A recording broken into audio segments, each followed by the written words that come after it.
When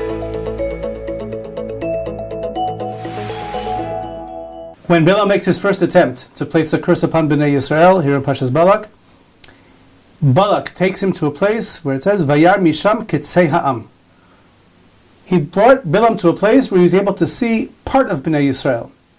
It seems like there was a specific intent here, not to allow Balaam to see all of Bnei Yisrael all at once, but rather he would see only kitzei ha'am, only one segment of Bnei Yisrael. And in fact, after he failed the first time, and the curse was transformed into a blessing, the second time, Balak tells Balaam, I'm going to take you to a different place. Efes katsehu tireh v'chulo lo tireh. Once again, Balak, on this occasion, Balak actually emphasizes to Balaam, I don't want you to see all of Bnei Yisrael, I want you to see only kitzei ha'am, only a part of Bnei Yisrael.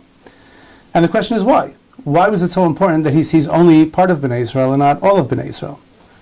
The Sforno says that this was because Balak knew that HaKadosh Baruch Hu would not allow Balaam to destroy all of Bnei Yisrael.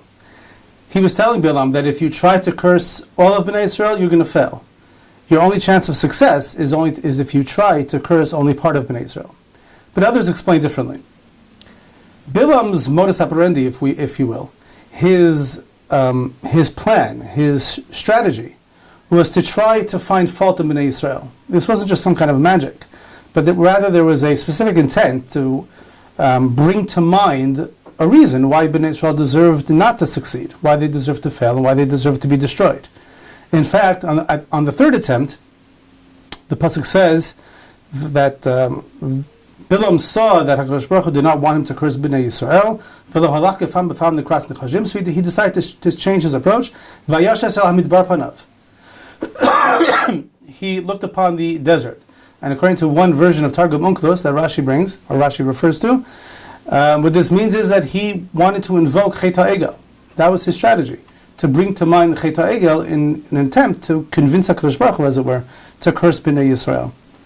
And for that reason, some of Roshim explain, it was important that Balaam would see only Kitzei Ha'am, and not Kol Ha'am. Why? Because if you look at Bnei Yisrael in its entirety, it's very hard to prosecute against them. There is so much to admire. True, if you look at particulars, if you look at certain segments of Bnei Yisrael, if you look at certain aspects of Bnei Yisrael, certain qualities, certain events, certain things that take place, there is what to find fault in, and there's a lot to criticize.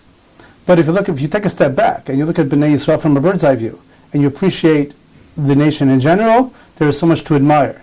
And it would be impossible for Balaam to do what he wanted to do if he sees all of Bnei Yisrael in its entirety. And in fact, that's really one of the messages of what this Parsha is doing here in Sefer Bamidbar. Already from Parshas Ba'aloscha, Sefer Bamidbar is really just one disheartening and upsetting story after another. It starts with the Mesonim, then Kiros HaTava, and then Aaron and Miriam speaking against Moshe Rabbeinu, the Meraglim, the Mekoshesh Eitzim, Korach, and then you get to the last year in the Midbar, you have Masa Mariva, you have the Nechashim. It's just one unfortunate event after another, one failure after another, and at a certain point we look at this and we say, is this the generation that we're supposed to be proud of? These are our roots. This is where we come from. Is this what we are proud of? So now we have Balaam, who comes along from the outside. As Menachem Liebtag once put it, throughout Sefer Bamidbar, the video camera is inside the Machaneh. We're seeing what's going on from the inside, and yes, there's a lot that needs to be fixed. But Balaam is coming from the outside. And when you look at Bnei Yisrael from the outside, you appreciate the general, overall quality of Bnei Yisrael, you can only be impressed. And this is true not only of our assessment of Am Yisrael in general, but also of our assessment of people. Perkei Avos, we're told we should be Talmidim of Avram Avinu, who have an Ayin Tova, as opposed to Balaam, who had the Ayin Ra'ah. Balaam was always looking to find fault. We're supposed to be like Avram Avinu, who was able to find the good in everybody. He even davened for Anshe Stone. And the message being, if we take a step back and appreciate the totality of a person, we'll see that there's so much to admire. True, if you study and analyze and scrutinize somebody closely enough, you'll always find something to criticize, something to find fault in.